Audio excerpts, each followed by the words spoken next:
आज दिन में सबकी निगाह है, सबकी सोच है कि भाई कल क्या होगा, कल एक मीटिंग होने वाली है। वैसे मैं आपको बता दूं इसका उत्तर, कल कुछ खास नहीं होगा। क्यों नहीं होगा? क्योंकि सरकार ने अभी सुनना भी शुरू नहीं किया। बातचीत कब होती है? बातचीत तब होती है जब आप अपनी बात कहो, मैं सुनूं, मैं अपनी बात कहूं, आप सुने। तो अभी तक सरकार ने सुना भी नहीं है कि किसान चाहते क्या है। किसानों की तरफ से कहने में कोई कसर नहीं रही है। 2 महीने पहले से इसका नोटिस दिया हुआ था। ऐसा नहीं है कि अचानक 26 नवंबर को किसान आ गए दिल्ली में, उन्हें पता नहीं था। 26 सितंबर को 2 महीना पहले दिल्ली से नोटिस दिया जा चुका था कि हम किसान आएंगे, 26 नवंबर को आएंगे, और हमारी मांग ये है कि 3 कानूनों को रद्द किया जाए। लेकिन सरकार को या तो सुना नहीं, वैसे हो सकता है दिल्ली में थोड़ा ऊंचा सुनते हो। दिल्ली वैसे पुरानी बीमारी है दिल्ली की, थोड़ा ऊंचा सुनती है। प्रदूषण ज्यादा, प्रदूषण ज्यादा है, सुनने में दिक्कत दिल्ली में रहती है, तो दिल्ली थोड़ा ऊंचा सुनती है। तो कोई नहीं, आ गए लोग अपनी बात सुनाने के लिए। अब आने के बाद 8 दिन तक भी दिल्ली को अभी तक सुन नहीं रहा। पहले क्या कह रहे थे? पहली बार जब मीटिंग हुई उसके बाद सरकार ने प्रेस रिलीज निकाला, क्या कहते हुए? मंत्रियों ने किसानों को समझाया कि ये कानून उनके हक में है। यानी कि वो सुन नहीं रहे थे, समझा रहे थे अभी। तो समझाइश खत्म हुई। फिर उसके बाद जब पिछली बार कल मिलने गए, तब उसमें सरकार ने लंबा चौड़ा अपना प्रेजेंटेशन किया, सब कुछ किया। उन्होंने कहा कि हमें इससे मतलब क्या है, आपके कानून तो गलत है। तो कल की मीटिंग के आखिर में उन्होंने कहा, अच्छा कानून, अच्छा कानूनों में बदलाव करना है, अच्छा ऐसा करते हैं हम संशोधन कर लेते हैं। यानी कि 3 कानून शब्द सरकार के कान में कल गए, लेकिन अभी भी सरकार के कान में ये नहीं गया है कि कानूनों को खारिज करना। दिल्ली थोड़ा ऊंचा सुनती है ना, सेंटेंस का पहला हिस्सा सुनाई दिया, पहले दूसरा भी सुनाई नहीं। तो 3 कानून, तो सरकार अभी भी इसमें है कि पहले समझाइश में थी। बीच में सरकार सोच रही थी कि लड़ा दिया जाएगा किसानों को, पंजाब के किसान को और बाहर के किसानों को लड़ा दिया जाएगा। किसान की एक यूनियन दूसरी यूनियन अलग, सरकार ने दूसरों से अलग बातचीत शुरू कर दी। क्या हुआ? कल और आज में डेवलपमेंट ये है कि जिन दूसरों से बीकेयू टिकैत जो है, जिससे बात सरकार अलग से कर रही थी, वो हमारे साथ आ गए। भाई वो भी तो किसान नेता है, भाई है हमारे, वो हमारे साथ आ गए। आज हमारे साथ प्रेस कॉन्फ्रेंस एड्रेस करके, कल हमारे डेलीगेशन में थे। तो वो कोशिश नहीं चली, तो लड़ाने की कोशिश नहीं चली। फिर सरकार ने बहकाने की कोशिश की कि ऐसा करते हैं हम, एमएसपी पे ये बात करते हैं, वो बात करते हैं। किसान नेता कहते रहे जी 3 कानून पे बात करनी है, सीधी बात करो ना। तो बहलाने की कोशिश की। फिर सरकार ने टरकाने की कोशिश की कि ऐसा करते हैं कमेटी बना देते हैं। अब सरकारी लैंग्वेज में कहा जाता है जो काम कभी नहीं करना आपने उसके लिए कमेटी बना दो। कमेटी बना दो मतलब मामला डूब गया, खत्म हो गया, कुछ होगा नहीं। तो टरकाने की कोशिश की, वो काम नहीं बना। फिर उसके बाद सरकार अब थकाने की कोशिश कर रही है। 8 दिन है, कितने दिन टिकेंगे, अपने आप चले जाएंगे। उन्हें शायद पता नहीं है। मेरी इच्छा है अगर मोदी जी, अमित शाह आके थोड़ा आधा घंटा यहाँ घूम ले, लोगों का जज्बा देख ले, उनकी तैयारी देख ले, तो उनकी गलतफहमी दूर हो जाएगी थोड़ा सा। आज मैं घूम रहा था, बात कर रहा था। एक बाबा जी थे, बाबा जी मैं कह रहा हूँ, थे तो किसान, किसान थे। यहाँ पे लंगर की सेवा कर रहे थे। मतलब जब यहाँ पे लंगर होता है तो ये नहीं कि किसी कुक को बुला के लाते हैं किराए पे, वही किसान है, बैठ के अपना खाना बना रहा है, वो आपको खाना बना रहा है, खिला रहा है। तो उसके यहाँ तक हाथ आटे से सने हुए थे, बैठा हुआ था एक ट्रॉली के ऊपर।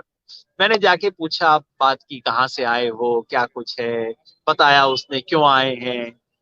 फिर उसे बाद में किसी ने बताया कि ये योगेंद्र यादव है। फिर उसने दोबारा आवाज मारी, ओ योगेंद्र वापिस आ। मैं वापिस आया तो उनके पास, बाबा जी के पास बैठा। कहते बेटा, जब तक ये 3 कानून वापस नहीं लेंगे ना, बिल बोल रहे थे 3 बिल, जब तक 3 बिल वापस नहीं लेने ना, तब तक छोड़ के नहीं जाना तुमने यहाँ से, पक्का? वो मेरे से वायदा लेना चाह रहे। मैंने कहा बाबा जी, जब आपकी इतनी हिम्मत है, उम्र होगी उनको 65-70 के करीब उम्र होगी, मैंने कहा जब आपकी इतनी हिम्मत है तो फिर कोई जा नहीं सकता। तो इतना हौसला है। सरकार जो सोच रही है थकाने का काम करेगी, सरकार थक जाएगी, यहाँ लोग नहीं थकेंगे। यहाँ का आप समा देखो, बिल्कुल एक मेले जैसा समा लगा हुआ है। जगह जगह पे लंगर चल रहे हैं। कोई लोगों को मुफ्त में टूथब्रश दे रहा है कि भाई अगर नहीं हो तो टूथब्रश ले जाओ। कोई छोटी छोटी शहद की बोतलें दे रहा है। एक बंदे ने मुझे रोक के, जिसको हम हरियाणा में लाडू बोलते हैं, पंजाब में उसे पिन्नी बोलते हैं, घर की बनी हुई जो आदि होती है, तो उसने मेरे को पिन्नी दी। ये सब चल रहा है, मतलब कोई पहचान के कोई विशेष वीआईपी करके नहीं दी, सब चल रहा है यहाँ पे। एकदम मेले का माहौल है, किसान डट के बैठे हुए हैं, कोई उटपटांग हरकत नहीं कर रहा, आराम से है, इतना विश्वास से है कि हम तो जीत के ही माने। तो ये थकाने वाला काम तो चलेगा नहीं, बल्कि उल्टा हो रहा है। पहले जब आए थे तो ज्यादातर पंजाब के थे, अब हरियाणा वाले आने शुरू हो गए। ट्रैक्टर ट्रॉलियां अब हरियाणा से आ रही हैं सब तरफ से। जी, लाइन ही नहीं खत्म हो रही बता रहे हैं। और अब हरियाणा से भी इतने लोग आने शुरू हो गए ट्रॉलियां। और परसों से मोहाली से आप लेके आए। जी जी जी, जैसे जैसे और समय बीतता जाएगा हमारा उत्साह एनर्जी बढ़ती जाएगी। जी जी। और अभी तो ये हो रहा है जी, कल से राजस्थान में पंचायत के इलेक्शन खत्म हो रहे हैं। अब तक राजस्थान वाले पंचायत के इलेक्शनों में हमारे सारे किसान आगू उसमें फंसे हुए थे। परसों से अब राजस्थान से भी आने शुरू हो जाएंगे। तो जैसे जैसे टाइम बढ़ता जाएगा, ये और ज्यादा बड़ा और ज्यादा गंभीर बनता जा रहा है। आमतौर पे आंदोलन में क्या होता है, जैसे जैसे टाइम बीतता है आंदोलन हल्का होता जाता है, सरकार भारी होती जाती है। यहाँ उल्टा हो रहा है, टाइम बीत रहा है, आंदोलन भारी होता जा रहा है, सरकार हल्की होती जा रही है। तो हम कह रहे हैं ठीक है जी, टाइम ले लो, इसमें क्या बात है। तो टाइम का काम भी नहीं चलेगा। और आज यहाँ देश भर के किसान नेता पहुंच रहे हैं। आज एक मीटिंग हुई हमारी, सुबह पहले पंजाब के नेताओं की मीटिंग हुई, उसके बाद दोपहर में पंजाब के नेताओं के साथ हमारी मीटिंग। देश भर से नेता, बंगाल से, उड़ीसा से, तेलंगाना, केरला, कर्नाटका, महाराष्ट्र, सब जगह से नेता आए हुए। सब आए, सब मिले, सब बैठे, सबने मिल के अपना ये तय किया। पंजाब के लोगों ने प्रोग्राम बनाया और पूरे ऑल इंडिया नेताओं ने कहा पंजाब वाले लोग आप आगे रहो, हम आपके फैसले के साथ। तो दो फैसले हुए। एक तो कल, ये फैसला पहले भी अनाउंस हुआ था, कल 5 तारीख है, जब किसान नेता यहां जाएंगे विज्ञान भवन में बात करने, तो पीछे पूरे देश में कार्यक्रम बना है कि मोदी सरकार की, व्यक्ति की नहीं, सरकार की जो पुतले जलाने वाला कार्यक्रम होता है, मोदी सरकार और जो बड़े बड़े कॉरपोरेट हाउस हैं जिनके फायदे के लिए काम कर रहे हैं इनकी। हाँ, जब मैं छोटा था तब मुहावरा होता था टाटा बिरला, आजकल मुहावरा बदल गया, अब अडानी अंबानी हो गया। तो बड़े बड़े कॉरपोरेट हाउस जो हैं इनके पुतले जलाने का कार्यक्रम कल है। और एक विशेष घोषणा जो हुई है कि 8 तारीख को पूरे देश में बंद किया जाए, भारत बंद, किसान के पक्ष में भारत बंद होगा। तो हम कह रहे हैं सरकार को कि आप आराम से सोचो, टाइम ले लो, हमारा आंदोलन तो बढ़ता जाएगा। जितने दिन बढ़ते जाएंगे मोदी जी, आपके लिए मुश्किल बढ़ती जाएगी। आज से 2 महीना पहले, आज से 6 महीना पहले जब ये ऑर्डिनेंस आए, तब सरकार उसमें अमेंडमेंट कर देती तो हो सकता है किसान कह देता कि चलो जी ठीक है। आज किसान कह रहा है कि एक अमेंडमेंट स्वीकार नहीं करेगा। मोदी जी 5-7 दिन और हो गए तो लिस्ट में 2-4 चीजें और जुड़ जाएंगी। तो आपके लिए सौदा महंगा होता जा रहा है। जितना देर से आपने करना है कोई बात नहीं, आप सोच लो इसके बारे में। तो कल की मीटिंग में क्या होगा? कल की मीटिंग में मेरा मोटा अनुमान है कुछ नहीं। क्यों?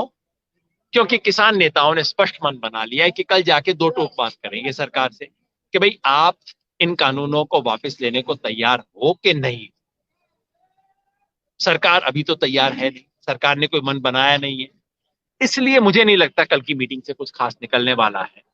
अभी भी वक्त लगेगा। इंटरनेशनल आपको एक और 1 मिनट है, ये वार्ता नहीं है, एक आपको कहानी बता देता हूँ, चलती है सब तरफ।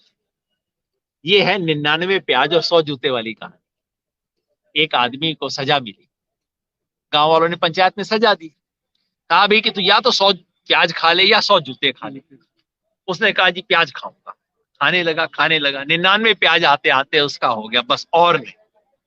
फिर कहा अभी तक प्याज तो 100 नहीं खाई, फिर उसको 100 जूते पड़े। यही बात कांग्रेस सरकार के साथ अन्ना आंदोलन में हुई कि पहले 99 प्याज खाए, उसके बाद 100 जूते खाए।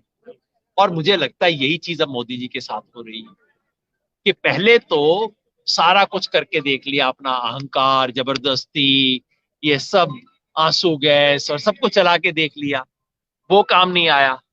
तो ना तो सरकार की ताकत स्थापित हुई और ना ही सरकार की नैतिकता स्थापित हुई। ये काम से भी गए, वो काम से भी गए। कुछ वैसा होने वाला है जैसे जैसे वक्त बढ़ता जाता है। यहाँ हौसला कायम है, सब तरफ से लोग जुड़ रहे हैं। हमारे ये राजीव भाई, राजीव जी दिल्ली देहात मोर्चा के कन्वीनर, हमारे संगठन के, यहाँ ज्यादा हमारे संगठन के लोग बैठे हैं। ये जय किसान आंदोलन जो हमारा आंदोलन है उससे। आप बताइए, पालम के अंदर आप लोगों ने एक पंचायत, अब पालम 360 करके कोई ये पंचायत है। एक्चुअली 360 गांव होंगे नहीं, एक जमाने में कभी रही होगी, लेकिन अब इन्होंने अपने आप को, हमने भेजा नहीं संदेशा कुछ नहीं, अपने आप इन लोगों ने पंचायत कर ली। क्या फैसला किया? पंचायत में 360 गांव जो चौधर बोलते हैं ना गांव देहात में, तो 360 की चौधर पालम गांव के पास है, दिल्ली के गांव भी। उसमें ये फैसला हुआ है सर्वसम्मति से कि ये जो किसान आंदोलन चल रहा है, देशव्यापी आंदोलन है, जिसका दिल्ली देहात के 360 गांव जो पालम की चौधर है वो तन और मन और धन से समर्थन दे रहे हैं। ये सर्वसम्मति फैसला। दिल्ली वाले तो धन से भी करते हैं, अच्छी बात है। आई भी सर हमारे साथ कर रहे थे, एक आदमी दिल्ली का है। हाँ। तो वो भी बोल रहे हैं कि पूरी दिल्ली बोल रही है कि हम उनके साथ है, लेकिन एक थोड़ी टाइम लगेगा उठने में। अगर एक आदमी बाहर आ गया तो पूरी दिल्ली बाहर आएगी। नहीं ऐसा नहीं, कई वो जगह फर्क रास्ते है, बंद कर रखे हैं, दिल्ली- दिल्ली वाले आ नहीं पा रहे। कुछ इसमें भी है। देखिए क्या हो रहा है, आमतौर पे कोई एजिटेशन आंदोलन होता है तो जनता परेशान हो जाती है, ये गड़बड़ कर रहे हैं, वो गड़बड़ कर रहे हैं, पर आप देखो परेशान सिर्फ सरकार है, जनता परेशान नहीं। या जनता को ना ये जनता को परेशान कर रहे हैं, ना जनता इनसे परेशान और ना परेशानी सरकार को है बस, और बोले सरकार, और सरकार को तो परेशान करने के लिए आए थे भाई, इसी के लिए तो आए थे। दिल्ली दरबार से तो पंगा है ना, वो तो लेना है, बाकी दिल्ली से कोई पंगा नहीं है, दिल्ली के आम लोगों से कोई पंगा नहीं है। जैसे इन्होंने दिल्ली देहात में उन्होंने फैसला कर लिया, हरियाणा के गांव गांव में पंचायतें फैसला कर रही हैं कि हमें एक मेंबर को भेजना है, कुछ करना है। जैसे मैंने पिछली बार बताया था कि यहाँ के एक ढाबे ने फैसला कर लिया है कि लोगों को मुफ्त में खाना खिला रहे हैं, किसी ने कहा मैं मुफ्त में पेट्रोल दे रहा हूँ, मुफ्त में दूध ला के दे रहे हैं, जो जिसके बस में पड़ रहा है। अब यहाँ पे गैस के सिलेंडर लेके आए हैं अपने साथ किसान ट्रॉली के अंदर, तो यहाँ की एक गैस एजेंसी ने कहा है जिसका सिलेंडर खाली हो जाए हमें दे दो, हम मुफ्त में रिप्लेस कर देंगे उसका। इसी तरह से तरह तरह से सेवा हो रही है, क्योंकि जब ये भावना हो जाती है कि भाई ये तो किसानों का आंदोलन है, देश का आंदोलन है, सब उसके साथ जुड़ जाते हैं। कुछ वैसी स्थिति बन गई है।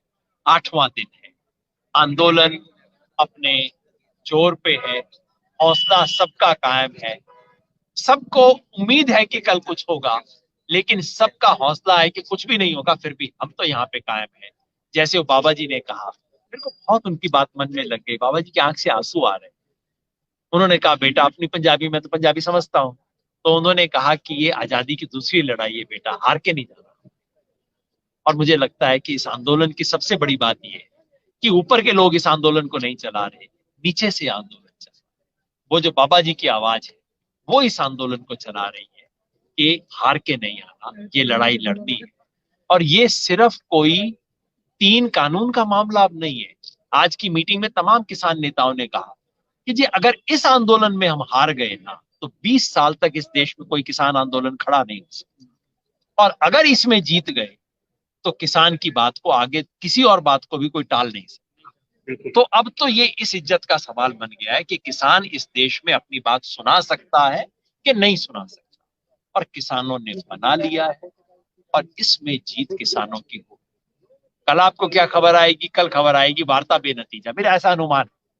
अगर अमित शाह जी को, मोदी जी को रात को कोई अच्छा सपना आ जाए तो बात अलग है, लेकिन कल बात बेनतीजा निकलेगी। फिर ये होगा किसान तो मान नहीं रहे, किसान तो बड़ी अनरीजनेबल बात कर रहे हैं जी। बार बार मेरे से टीवी पे पूछे जी कोई बीच का रास्ता बताओ। मैंने टीवी के एंकर से बोला भाई मान लो सरकार कानून बना दे कि आप अपने टीवी के ऑफिस में आने से पहले थाने में हाजिरी दे के आओ, तो क्या करोगे? नहीं जी खराब कानून है, हम कैंसिल करवाएंगे। मैंने कहा नहीं, फिर मैं कहूंगा बीच का रास्ता निकाल लो। ऐसा करो मंडे को, बुधवार को, शुक्रवार को थाने चले जाना, बाकी 3 दिन नहीं जाना, बीच का रास्ता निकाल लो। कहते जी बीच का रास्ता कैसे हो सकता है? मैंने कहा भाई फिर हमारा बीच का रास्ता कैसे हो सकता है? जो कानून आपने हमसे बगैर पूछे हमारे सर पे दे के मारा, हमने तो कभी मांगा नहीं था। हम क्या कह रहे हैं? हम तो सिर्फ कह रहे हैं मोदी जी अपनी गिफ्ट आप वापस ले जाओ, अपनी गिफ्ट अपने घर में रखो, मुझे ना दो आप अपनी गिफ्ट, इतनी बात कह रहे हैं। ये संकल्प सबके मन में है, और ये संकल्प इस आंदोलन को आगे लेके जाएगा। जब आपको मन हो, आप अगर दिल्ली में कहीं भी हैं तो आपसे अनुरोध करूंगा आप 1-2 घंटा आके जस्ट यहाँ घूमो, ना लेक्चर दो, ना मेरे जैसे लोगों की बात सुनो, जस्ट घूमो। कौन लोग हैं, कहाँ से आए हैं, बात करो, कौन कौन सी पॉलिटिकल पार्टी का है कि नहीं है, कौन आड़ती है, कौन किसान है, सब आपको खुद पता लग जाएगा। आप जाके देखो, आप इसको पता तो करो। अगर आप दिल्ली में नहीं हो तो आप अपने स्थानीय स्तर पे किसानों का सहयोग करो। किसान हो तो आंदोलन करो, किसान नहीं हो तो सोशल मीडिया आपके पास है, फेसबुक आपके पास है, यूट्यूब आपके पास है। इस संदेश को आगे लेके जाओ, क्योंकि किसान की जीत इस देश की जीत। सोचने वाली बात एक और है सर इसमें, एक लास्ट हाँ। जानना चाहेंगे, जो 8 तारीख की घोषणा है उसके बारे में एक बार कृपया बता दें।